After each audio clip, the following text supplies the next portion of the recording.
Hello, good morning mga kabananas.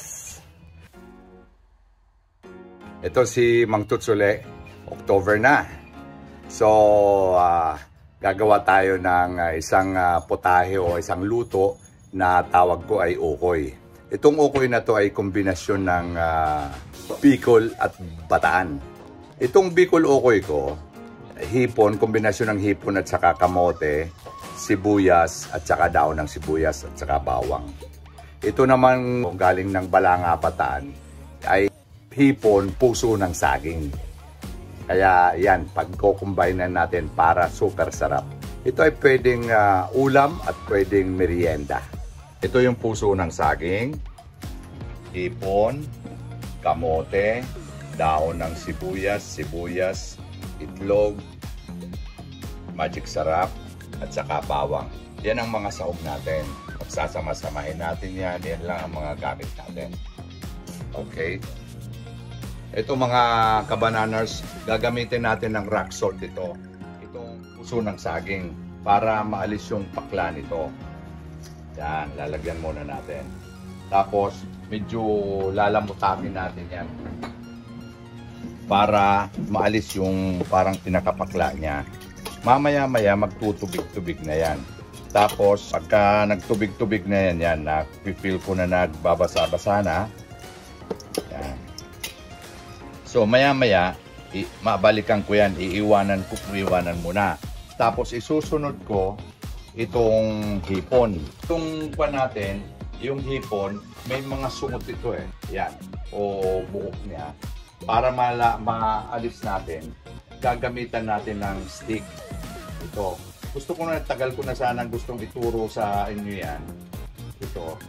Barbecue stick, gagawa ka, gaganunin mo. Tapos, isusuot mo lang siya. Mamaya niyan, yung mga napakadali niyan. Yan. Nakita niyo yan? Yan. Yan mga kuko na yan.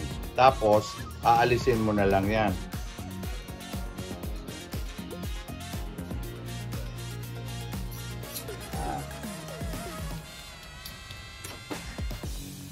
Dadaybuli yung tong barbecue stick para makuha yung nito, buhok nito, sungot. Nakita mo yan. Hanggang kukunin mo yan hanggang sa maubos sila. Pero sandali lang eh. Yan. Okay, babalatan naman natin ngayon yung kamote. Siguro dito sa 1 kilong puso ng saging, ang mailalagay natin siguro mga 2 malalaking kamote lang.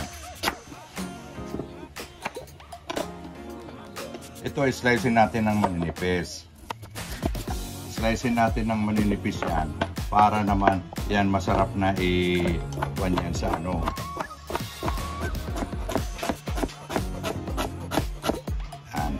Iipon natin yan dito.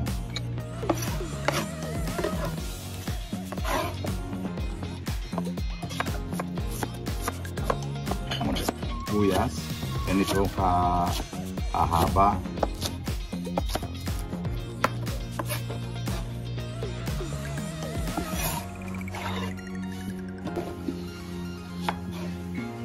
Ito alisin natin dito para maghiwalay-hiwalay.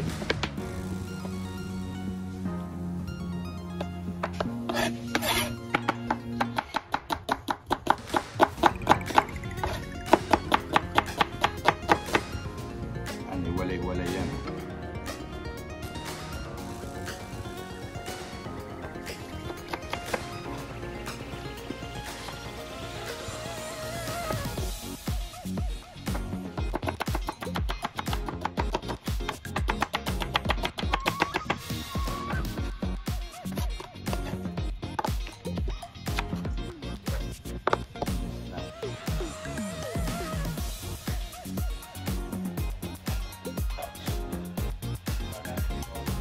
Okay, balikan na natin itong linagyan ko ng asin. Pipigaan natin yan. Pagkapigaan natin yan, kasi nandyan yung ano eh, yung pakla, yung parang mapait. Ngayon, pagkakuha natin yan, uhugasan na. Uhugasan ko yan ng 3 beses para hindi siya maalat. Ayan, nakita mo.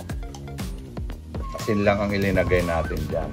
At saka pag naggagata kayo ng puso ng saging, ganito rin ang proseso. Lalagyan nyo lang ng gata, yun. At saka sahog ng, kung hindi tinapa o pork. Ang sarap kaya nitong gawing ginataang puso ng saging. At medyo maanghang-anghang.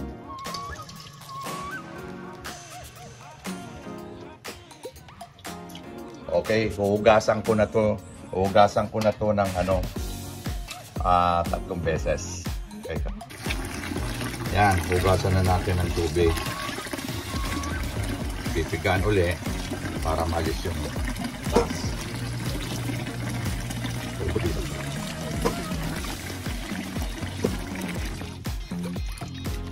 Okay, ang susunod natin na gagawin ay maggagawa na tayo ng butter. Yung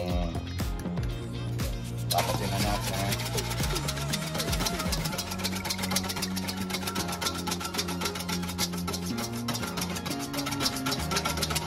Para medyo magandang pagkapati para hindi nagpuputo.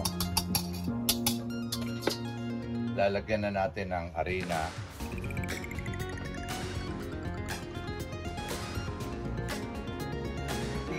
Siguro mga 2 cup. Tansyahan na lang natin ito. Gawgaw. Mga 1 cup.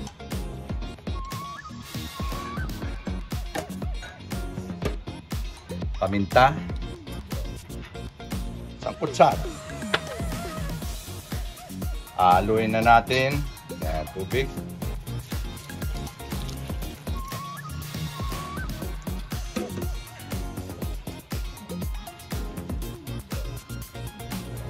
Unti-unti lang tubig para hindi lumabnaw. Kasi pag lumabnaw, mag-a-adjust ka sa harina. Pero ito, tubig lang i-adjust natin.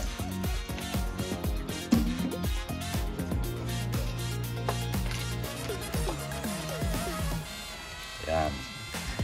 Sige lang ang halo natin para ma-firm yung gawgaw harina. Tapos, lalagyan na natin ng kasi 1 kilong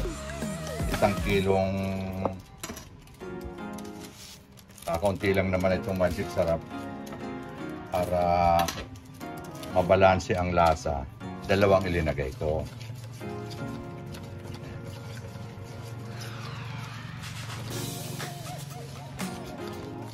Tikman natin. Kulang ng konting alat.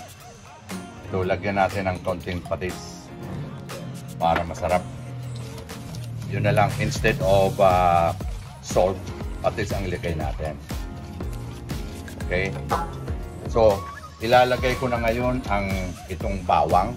Ganito karami.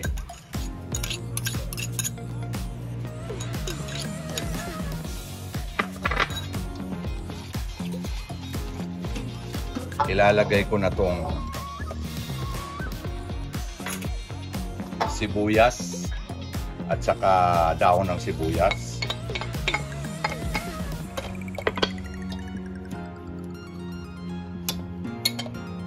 Ang gagamitin na natin itong wooden spoon. Ilalagay na natin itong hipon. Dagdagan natin ang hipon. Yan. Tama na yung hipon na yan. Hindi ko inubos yung 1 kilo dahil baka naman ma-overkill sa hipon. Lalagyan na natin ng kamote.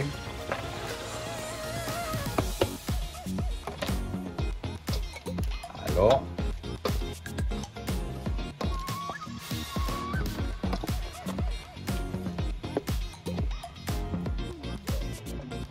Lagyan pa natin para dumami. Extender. So, lagyan natin ng kaunting tubig para medyo makuwan-kuwan yung adjust natin. Ang kuwan ko nito parang kukulangin pa ako sa Arena Gawgaw dahil hindi ko pa ilinalagay yung ano. Madali lang naman mag-adjust. Ito, ilalagay na natin to. Yan, bubuhagagin natin.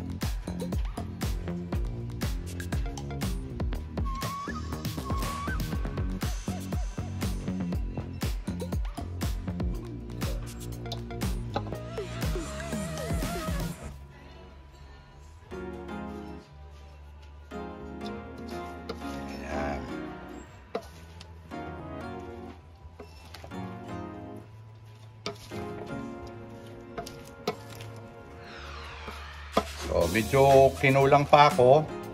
Ang gagawin natin, magdadagdag pa ako ng gawgaw. Ganyan ang gagawin natin. Dagdag pa ako ng kaunting harina. Medyo nakuha natin ng tansya.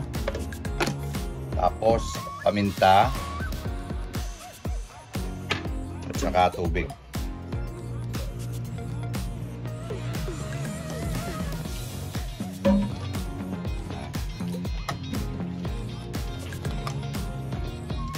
Halo-haloin yan.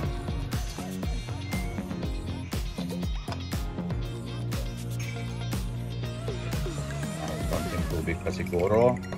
Marami pang natira. Ito siguro mapapakain natin itong 1 kilong ano. Ang gastos ko nito lahat is 500. Pero ang mapapakain na natin ito may 30 katao na nito eh.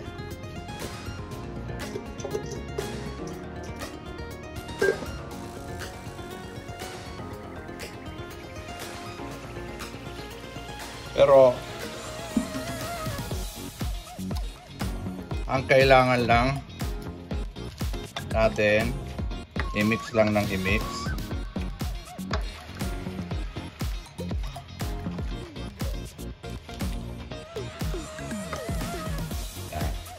Pag nangyaring gano'n na kinulang kayo ng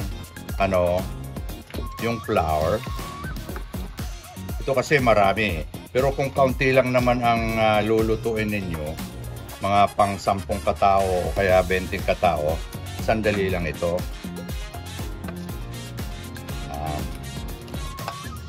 Halo-halo lang tayo.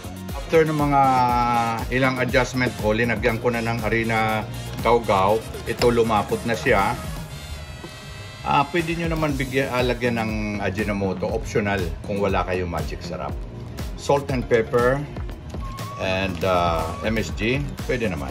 Kasi lahat naman tayo nabubuhay sa MSG. Okay, ito na ilalagay natin. Pre-prituhin ko na to. Okay mga kabanana, ito mag-umpisa na tayo magluto ng ukoy. Ganito lang, ganitong portion lang. Tapos ilalagay mo, tapos sa gitna, medyo kukanin mo. Tutusok-tusokin mo para magnipis yan.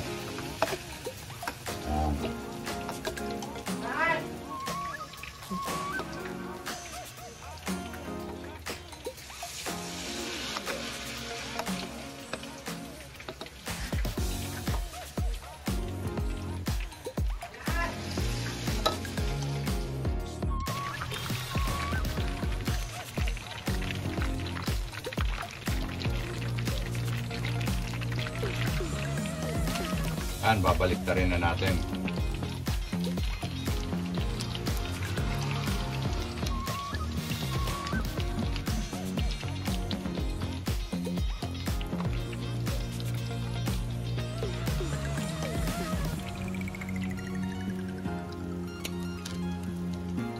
Yan, medyo malutong na.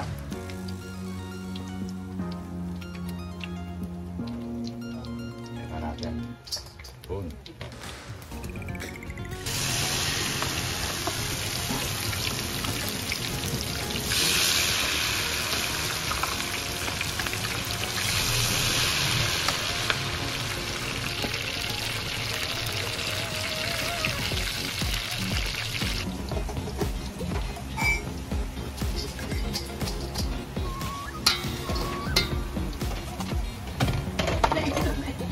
Okay mga kabanana, gagawa na tayo ng sausawan ng ukoy. Ito, simple lang, sibuyas,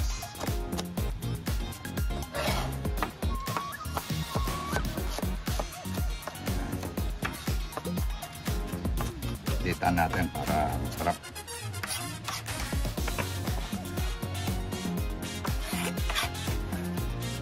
Okay, lagyan natin ng pampakulay. Lagyan natin ng bell pepper na pula, ha? Para meron naman tayong nakakain ng kaunti.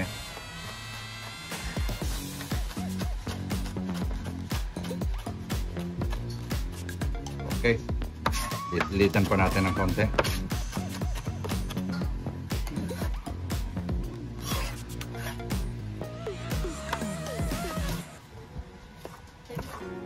Ito naman green. Alisin natin tong kaunti na to kasi medyo nakaka-estorbo yan para magandang tingnan.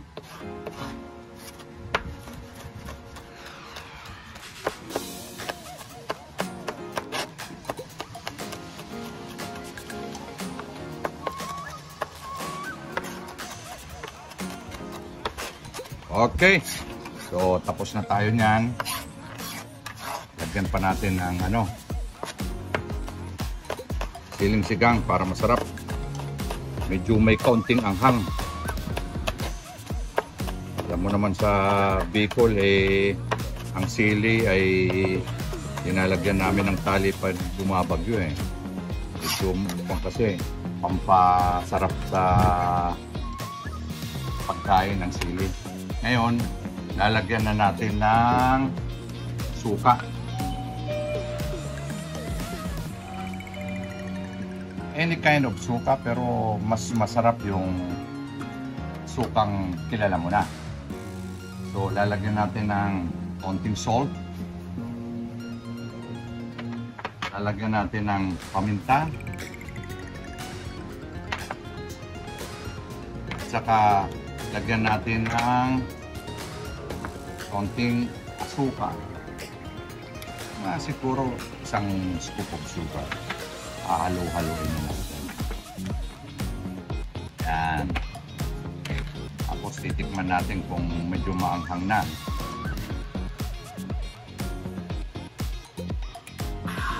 Asim! Okay mga kabanana, ito na yung unang kong luto na ukoy.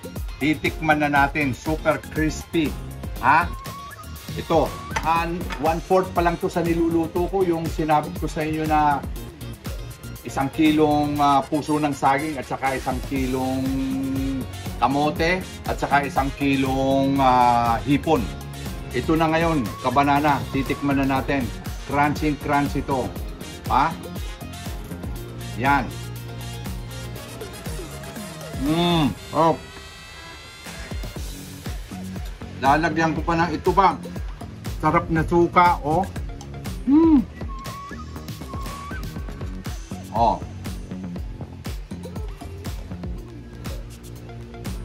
Sarap!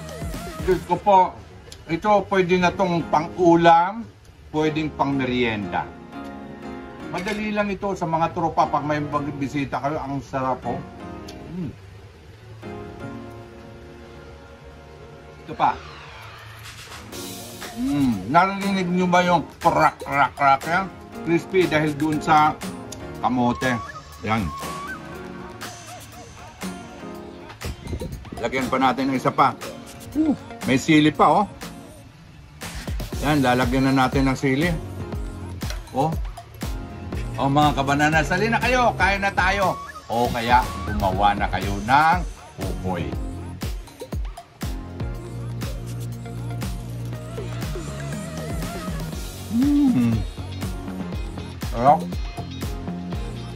Okay.